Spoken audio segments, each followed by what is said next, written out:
الحمد للہ رب العالمین والعاقبۃ للمتقین والصلاة والسلام علی نبیہ الکریم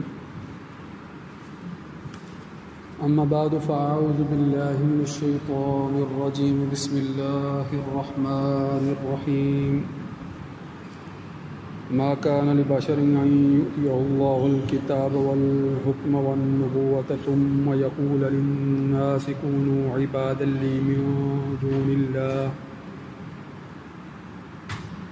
ولكن كونوا ربانيين بما كنتم تعلمون الكتاب وبما كنتم تدرسون ولا يأمركم أن تتخذوا الملائكة والنبيين أربابا أيأمركم بالكفر بعد إذ أنتم مسلمون وقال الله تبارك وتعالى ولله على الناس حج البيت من استطاع إليه سبيلا ومن كفر فإن الله غني عن العالمين وعن ابي هريره رضي الله تعالى عنه قال قال رسول الله صلى الله عليه واله وسلم من حج فلم يرفث ولم يفسق رجع كيوم ولدته امه وعن ابي هريره رضي الله تعالى عنه قال قال رسول الله صلى الله عليه واله وسلم العمره الى العمره كفاره لما بينهما والحج المبرور ليس له جزاء إلا الجنة وقال الله تبارك وتعالى إن الله وملائكته يصلون على النبي يا أيها الذين آمنوا صلوا عليه وسلموا تسليما اللهم صل على سيدنا ومولانا محمد وعلى آله وأصحاب سيدنا ومولانا محمد وبارک وسلم علیہ. سامعین محترم، گزشتہ جمعۃ المبارک کو چونکہ میرے چچا محترم سید مسعود الحسن شاہ صاحب جو کہ خطیب تھے جامع مسجد سردار محمد حیات خان میں، اور اس سے پہلے وہ اپنا اسکول مسعود یونیورسل ماڈل اسکول کے نام سے چلا رہے تھے، ان کا انتقال ہو گیا، اس وجہ سے حاضری نہ ہو سکی. اور آپ کے سامنے قاری اصغر صاحب نے حضرت سیدنا امیر حمزہ رضی اللہ تعالیٰ عنہ کی یوم شہادت کے حوالے سے کچھ گزارشات رکھی تھی. اس سے قبل میں آپ کے ساتھ جس گفتگو کا آغاز کر چکا ہوں وہ جو کہہ لیں کہ حج کے مہینے ہیں، جنہیں اشہر الحرم بھی کہا گیا ہے، حج کے مہینے، اور اس اعتبار سے رمضان المبارک کے بعد شوال کے اندر جو ہے وہ حج کے قافلے چونکہ جانا شروع ہو جاتے ہیں اور حج کی تیاریاں شروع ہو جاتی ہیں، اور پھر ذی القعدہ اور ذی الحج جو خاص اشہر الحرم ہیں، اور پھر ذی الحج اس مہینے کے اندر جو خاص حج کے مناسک ہیں، ان حوالوں سے بہت سے پہلو ہیں جو ہمیشہ گفتگو میں زیر بحث رہتے ہیں. تو ایک ابتدائی گفتگو حج کی فرضیت کے حوالے سے کی گئی تھی تاکہ وہ لوگ جو اس دفعہ ذوق و شوق سے بیت اللہ کے حج کی نیت سے گھروں سے نکلیں گے تو کچھ ان کے لیے تھوڑا سا تعلیم و تربیت کا سامان ساتھ ساتھ ہو سکے. پھر چونکہ یہ موضوع ایک طویل موضوع ہے، اس پر بار بار گفتگو کرنی ہے، تو یہ گفتگو تو آگے بھی انشاءاللہ اگلے موضوعات کے ساتھ ساتھ جو ہے وہ بڑھتی رہے گی. اس سے پہلے موجودہ ملکی حالات کے پیش نظر میں تھوڑا سا اظہار خیال جو ہے وہ کرنا چاہتا ہوں، کیونکہ ملکی سلامتی امن و امان کی صورتحال کا یقینی بنانا یہ بڑا ضروری ہے۔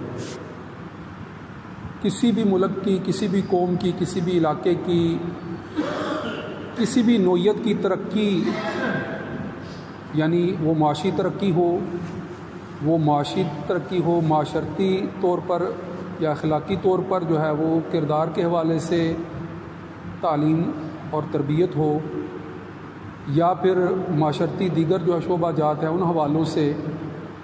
آپ معاشی کہیں، معاشرتی کہیں، اقتصادی کہیں، تعلیمی کہیں، عدلیہ کے اعتبار سے کہیں،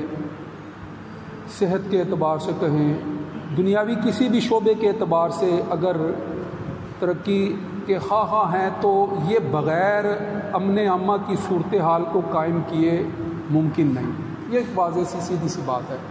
کہ کاروبار بھی تبھی چلتے ہیں جب حالات امن والے ہوں، سلامتی والے ہوں، عبادات بھی اس وقت ہی جو ہے وہ انسان خشوع و خضوع کے ساتھ اختیار صحیح معنوں میں کر سکتا ہے جب عمومی طور پر امن عامہ کی صورتحال ہو، وگرنہ تو آپ یہ بھی جانتے ہیں کہ حالت سفر میں بھی اور حالت خوف میں بھی جو ہے، چونکہ خشوع اور خضوع کی وہ کیفیت برقرار رکھنا یا قائم کرنا آسان نہیں ہوتا، ممکن نہیں رہتا سوائے اللہ والوں کے، تو اس لیے وہاں پر بھی جو ہے وہ قصر نماز کی اجازت دے دی گئی، نماز کو بھی مختصر کرنے کا حکم دے دیا گیا کہ امن کی صورتحال نہیں ہے، خوف ہے، وہ چاہے سفر کی صورت میں ہے، چاہے جنگ و جدل کی صورت میں ہے، چاہے کوئی اور جو ہے وہ خارجی امر ہے جس کی وجہ سے خوف کی صورتحال پیدا ہو گئی ہے۔ یقیناً ہر صورتحال میں حقیقی مددگار، حقیقی طور پر مشکل سے نکالنے والا، حقیقی طور پر جو ہے وہ آپ کا پرسان حال یقیناً اللہ رب العزت ہی کی ذات، اس میں کوئی شک نہیں ہے، اس میں کوئی دوسری رائے نہیں ہے۔ وہ کیا اسباب مہیا فرما دے، وہ کیسے قلب کو سکون کی راحت جو ہے وہ عطا فرما دے، وہ مشکل سے مشکل حالات میں یعنی عسر کے ساتھ کس طرح یسر کو شامل کر دے، فَإِنَّ مَعَ الْعُسْرِ يُسْرًا، یعنی تنگی اور سختی اور شدت اور مشقت کے حالات کو اسی درمیان جو ہے وہ کس قدر جو ہے وہ آپ کے لیے آسانی کے حالات میں تبدیل کر دے، یہ اسی کا اختیار ہے۔ وہی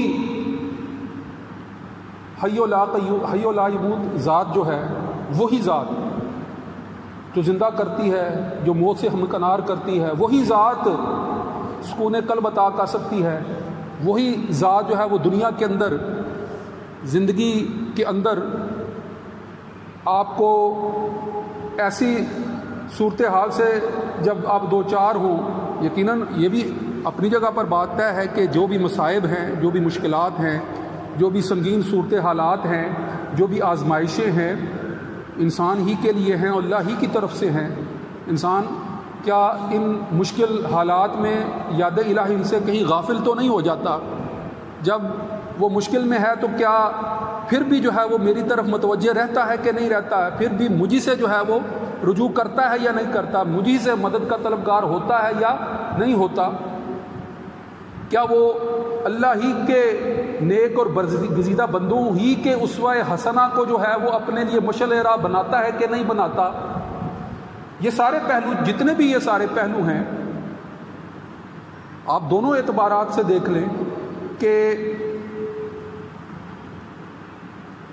مصائب ہوں، مشکلات ہوں، آزمائشیں ہوں، یقیناً یہ اللہ ہی کی طرف سے ہیں، اور ان مصائب اور مشکلات سے نکلنے کی راہ بھی جو ہے وہ اللہ ہی کی طرف سے جو ہے وہ میسر آتی ہے، لہذا انسان نکل بھی جاتا ہے۔ تو جتنے بھی اس وقت مملکت خدا داد، ملک پاکستان کو جتنے بھی اس وقت جو ہے وہ مصائب یا آلام یا مشکلات یا بحرانوں کا سامنا ہے، اور وہ آپ جانتے ہیں کہ وہ سیاسی بحران بھی ہیں، بڑے پیمانے پر سیاسی بحران ہے، وہ معاشی بحران ہیں، وہ معاشرتی، اخلاقی، اقتصادی، عدالتی، ہر اعتبار سے، تعلیمی، ہر اعتبار سے ہم اس وقت بحرانوں کے ہی اندر جو ہے وہ گرے ہوئے ہیں۔ یہاں ایک نقطے کی بات آپ نے ذہن میں رکھنی ہے کہ ہم بحیثیت انسان اپنی حیثیت کا، بحیثیت انسان اپنی ذات کے متعلق جو ہے وہ شعور ہی نہیں رکھتے، جس وجہ سے ہم ان مصائب میں گھرے رہتے ہیں۔ اللہ تعالیٰ نے ہمیں بہت کچھ عطا کیا، بے پناہ نعمتیں عطا کی ہیں۔ میں ان کا تفصیلی ذکر تو نہیں کرتا، مگر یہ ہے کہ انسان ہے کیا اور شعور ذات کیا چیز ہے، اپنے آپ کو پہچاننا کیا چیز ہے، اس سے متعلق ایک تھوڑی سی بنیادی بات جو ہے وہ کچھ لفظی کچھ معنوی اعتبار سے جو ہے وہ آپ کے سامنے رکھ دیتا ہوں، تاکہ اپنی ذات کے شعور سے متعلق بھی آگاہی حاصل ہو سکے، اور پھر حقیقی معنوں میں انسان کے مسائل کیا ہیں اور حقیقی طور پر جو ہے وہ ان سے نکلنے کی راہ کیا ہے، اس ساری تفصیل کو بھی جو ہے وہ سمجھنا آسان ہو جائے۔ اسی لیے یہ ابتدائی ایک گفتگو جو ہے وہ میں آپ کے سامنے آج رکھتا ہوں، موقع کے مطابق جو ہے وہ اس کی تفصیل بھی جو ہے وہ آگے بڑھتی رہے گی۔ میں نے آپ کے سامنے سورہ آل عمران کی آیت نمبر 79 اور 80 جو کہ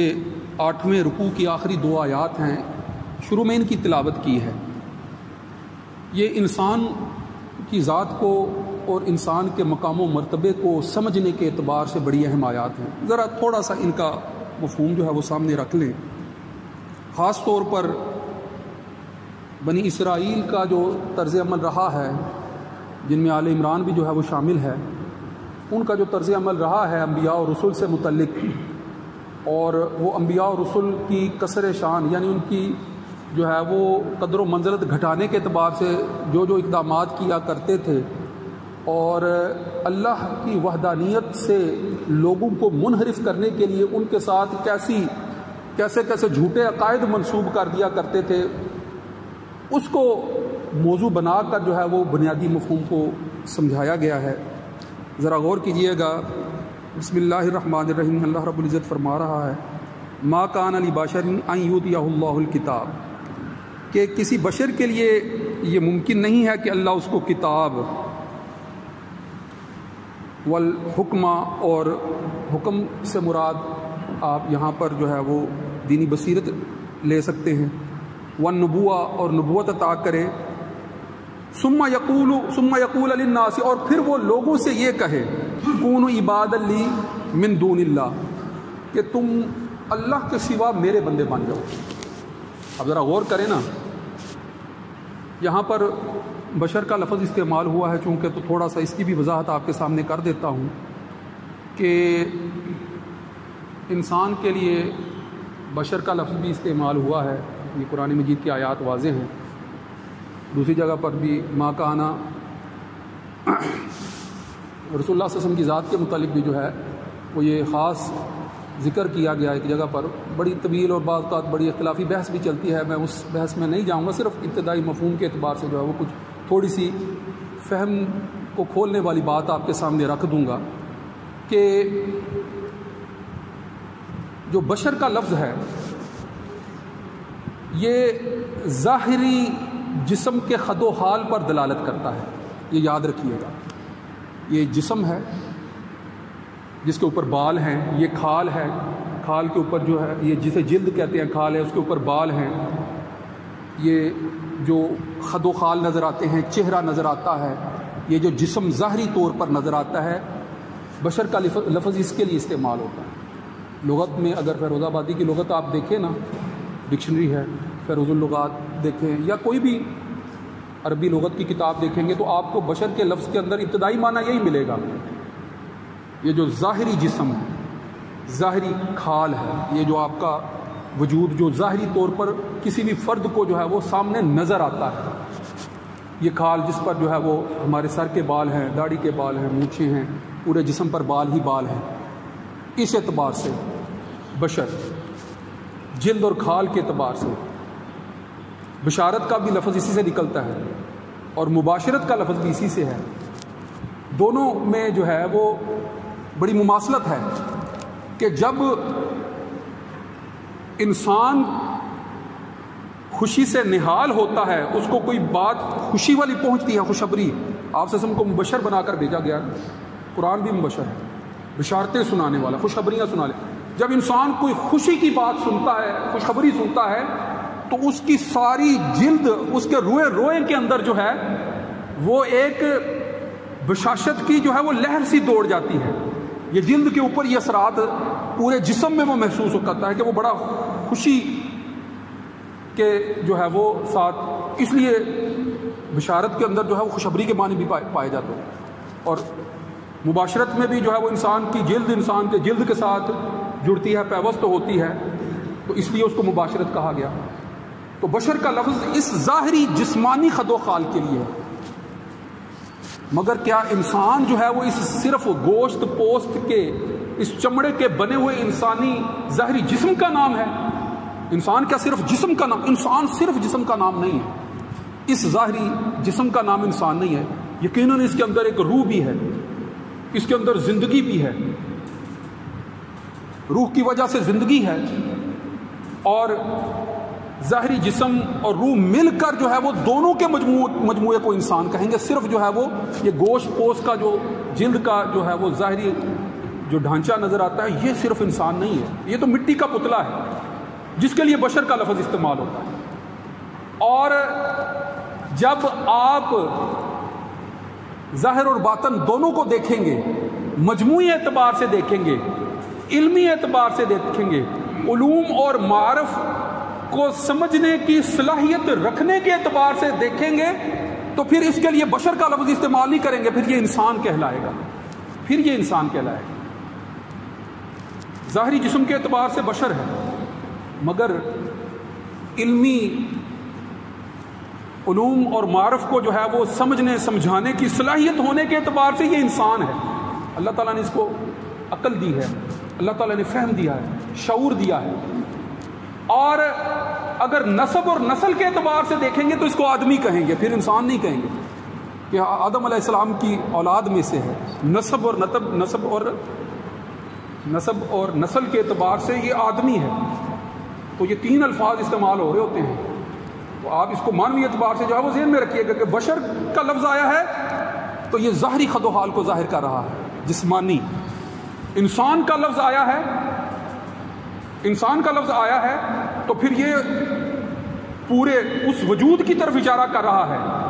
کہ جس کے اندر جسم کے ساتھ ساتھ جو ہے وہ روح بھی موجود ہے، اور پھر جو ہے وہ عقل و شعور کی دولت سے بھی جو ہے وہ نوازا گیا ہے، اور وہ جو ہے وہ اس دنیا سے پہلے کے حالات سے واقف ہونے کے لیے جو ہے وہ وحی کے ساتھ بھی جو ہے وہ جوڑا گیا ہے، وحی الہی کے ساتھ بھی جوڑا گیا ہے۔ تو اب یہاں پر یہ نقطہ سمجھیے گا کہ بشر، انسان اور آدمی، یہ تین جو الگ الگ الفاظ استعمال ہو رہے ہوتے ہیں تو یہ ہیں ایک ہی ہستی جس کو اللہ تعالیٰ نے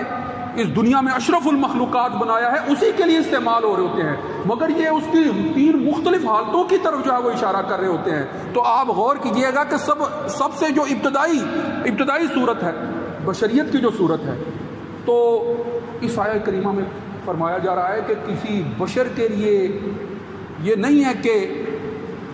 آپ صلی اللہ علیہ وآلہ وسلم اس اعتبار سے یہ ظاہری جسم کے اعتبار سے آپ کو بھی بشر کہہ کر قرآن مجید میں خطاب کیا گیا ہے، تو اس اعتبار سے، مگر یہ ہے کہ بشریت میں کوئی انسان آپ صلی اللہ علیہ وآلہ وسلم نسب میں بھی، نسل میں بھی، بشریت میں بھی بظاہر جو ہے وہ اگر اس کا اتفاق نظر آ رہا ہے، تو ان کے متعلق جو ہے وہ اللہ رب العزت کیا فرما رہے ہیں کہ انسان کسی بشر کو اللہ رب العزت اگر جو ہے وہ کتاب اور جو ہے وہ فہم و بصیرت اور نبوت عطا کر دے، تو اس کا نتیجہ یہ نہیں ہوتا کہ وہ فرد جو ہے وہ لوگوں کو اپنی عبادت کی طرف اللہ کے سوا جو ہے وہ بلانا شروع کر دے۔ اور حضرت آدم علیہ السلام سے لے کر آپ صلی اللہ علیہ وآلہ وسلم تک کسی بھی نبی نے ایسا نہیں کیا، کسی بھی رسول نے ایسا نہیں کیا کہ یہود و نصارہ کے بنیادی نظریات میں یہ بات شامل ہے، ان کے بنیادی عقائد میں یہ بات شامل ہے اس وقت کہ وہ جو ہے وہ حضرت عیسیٰ علیہ السلام کو جو ہے وہ تثلیث کے عقیدے کے تحت الوہیت میں شامل کرتے ہیں، اور اس کا مطلب جو ہے وہ یہی ہے کہ ان کے عقیدے کے اعتبار سے کہ وہ دعوت دے رہے ہوتے تھے اپنی ذات کی طرف کہ میری عبادت کرو، میری پوجا کرو، میری پرستش کرو، جبکہ اللہ رب العزت کیا فرما رہے ہیں؟ اللہ رب العزت فرما رہے ہیں کہ اللہ رب العزت نے جب بھی کبھی بشر کو جو کہ ظاہری طور پر جو ہے وہ ایسا ہے، اس کو یہ نوازشات، یہ عنایات، یہ نعمتیں عطا کی ہیں کہ اس کو کتاب دی ہے، اس کو حکمت دی ہے، اس کو نبوت دی ہے، تو نبوت اور حکمت مل جانے کے بعد وہ لوگوں کو اس بات کی طرف دعوت دیں کہ وہ انہی کی عبادت اور پرستش شروع کر دیں، ایسا نہیں ہے، ایسا نہیں ہے، یہ ان کے شایان شان نہیں، یہ ان کے شایان شان نہیں۔ انبیاء اور رسول کا مقام و مرتبہ تو اس سے کہیں بالا ہے، کہیں بالا ہے۔